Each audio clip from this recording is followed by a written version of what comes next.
नमस्कार दोस्तों, मैं आपके साथ आपका दोस्त माहिसर। दोस्तों, इस सेशन में हम पढ़ रहे हैं एडियम्स एंड फ्रेजेज यानी कि लोकोक्ति और मुहावरे, वो भी ट्रिक के साथ। दोस्तों, एडियम्स और फ्रेजेज आपके सिलेबस में हैं। आप चाहे एयरफोर्स की तैयारी करो, चाहे आप रीट, पटवार, एलडीसी किसी भी एग्ज़ाम की तैयारी करो, इन सब में आपके ये सिलेबस में है दोस्तों। तो दोस्तों, पढ़ना हमारा ड्यूटी बनता है। देखिए दोस्तों, सबसे पहले हम बात करते हैं एडियम्स फ्रेजेस के क्वेश्चन कितने आ सकते हैं। तो देखिए, कम से कम 4 से 5 क्वेश्चन तो आपकी एडियम्स फ्रेजेस के एग्ज़ाम में मेंशन होते हैं। और दोस्तों, इस सेशन के अंदर कौन कौन से हम वर्ड्स पढ़ने वाले वो देखिएगा। सबसे पहले आप देखिएगा समर फ्रेंड्स। समर का मतलब होता है आपकी समर वैकेशन होता है कि गर्मी की छुट्टियां, तो गर्मी।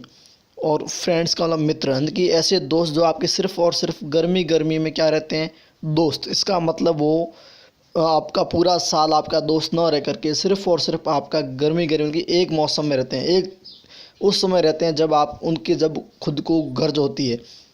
उसको कहा जाता है सेल्फिश, यानी कि समर फ्रेंड्स उनको कहा गया है जो मतलब पूरे साल में आपके फ्रेंड्स ना रह करके आपके एक समय में फ्रेंड्स रहते हैं, उनको बोला जाता है समर फ्रेंड, यानी कि सेल्फिश आदमी, स्वार्थी।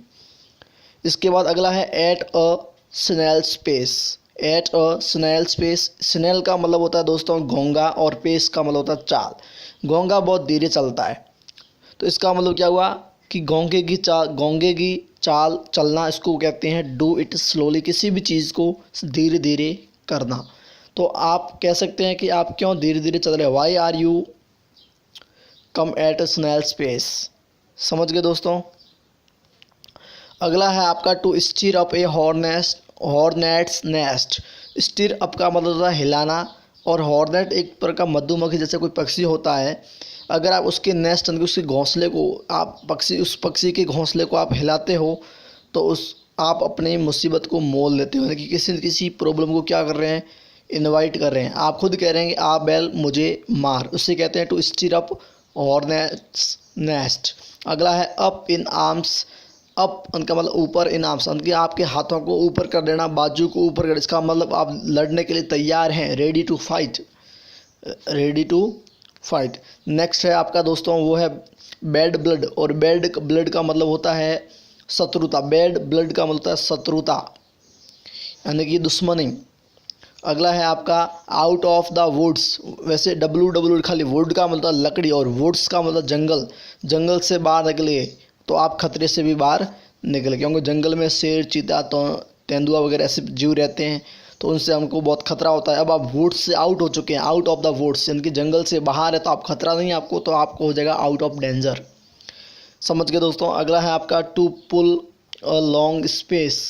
To pull a long face, यानी कि अपने मुंह को थोड़ा लंबा खींचा। जब हमको गुस्सा आता है या हम दुखी होते हैं, अपसेट होते हैं, तब हमारा मुंह थोड़ा लंबा खींच जाता है।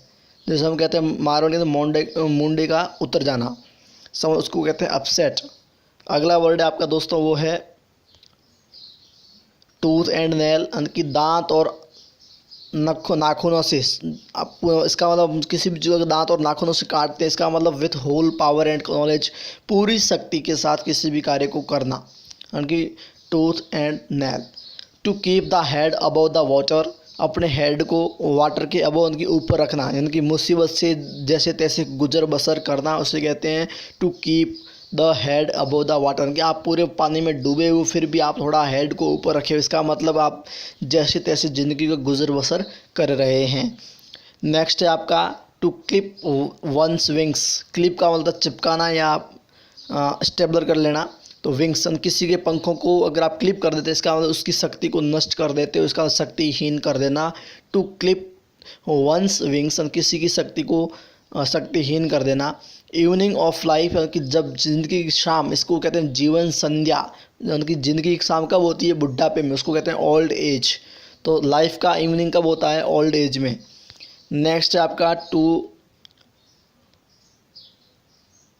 मिल the evil of the bird. इसका ये टू मिल नहीं, यहाँ पे निप है, निप NIP, यहाँ पे निप है, यानी कि to nip the evil in the bird. Nip का मतलब होता है आपके चुबोना, और एविल का मतलब होता है बुराई, और बर्ड का मतलब कली। जैसे ताज़ा ताज़ा कली खिली है, उस कली को बड कहते हैं। तो उस बड में किसी भी चीज़ को यानी कि बुराई को चुबो देना। जब कली छोटी सी होती है यानी कि शुरुआत की दौर में होती है, और उसको भी आप अगर तोड़ देते हैं, उसमें अगर कुछ चुबो देते हैं तो वो नष्ट हो जाती है। इसका मतलब जब बुराई आपकी शुरुआत में आती है तो उसको तभी ख़त्म कर देना, उससे कहते हैं to nip the evil in the bud. अगला है to put up shutters. Put up का मतलब बंद कर देना, शटर मतलब शटर। शटर जब बंद कर देते हैं इसको कहते हैं आउट ऑफ बिजनेस, यानी कि बिजनेस से बाहर। अगला वर्ड है आपका दोस्तों वो है to shit on the fence. Fence कहते हैं चार दीवारी को। और जैसे आप किसी के अगर मध्यस्थता करने या किसी के घर जाते हैं, जब दो पक्ष लड़ते हैं तो आप क्या करते हैं कि एक ऐसी जगह बैठ जाते हैं जहाँ पर आपको निष्पक्ष न्याय देना हो। इसका मतलब ऐसी दीवार पे बैठना, यानी कि चार दीवार पे आप जाके बैठ गए चुपचाप। इसका मतलब क्या, शिट ऑन द फेंस, यानी कि ना आपके पक्ष में ना मेरे पक्ष में, एकदम निष्पक्ष न्याय करने वाले को कहते हैं to shit on the fence, यानी कि किसी भी चीज़ का निष्पक्ष न्याय करना। अगला है कैप इन द हैंड। और हैंड में कैप, यानी कि जब हम अपनी पगड़ी को उतार करके जब हाथ में ले लेते हैं, इसका मतलब हम सम्मानजनक तरीके से किसी कार्य को कर रहे हैं दोस्तों। तो दोस्तों उम्मीद करता हूँ आपको सेशन बहुत अच्छा लगा। अधिक से अधिक इसको शेयर करें। और दोस्तों अभी तक अगर आपने मेरे इस चैनल को सब्सक्राइब नहीं किया तो पहले आप सब्सक्राइब कीजिए। आपका बहुत बहुत शुक्रिया। नमस्कार।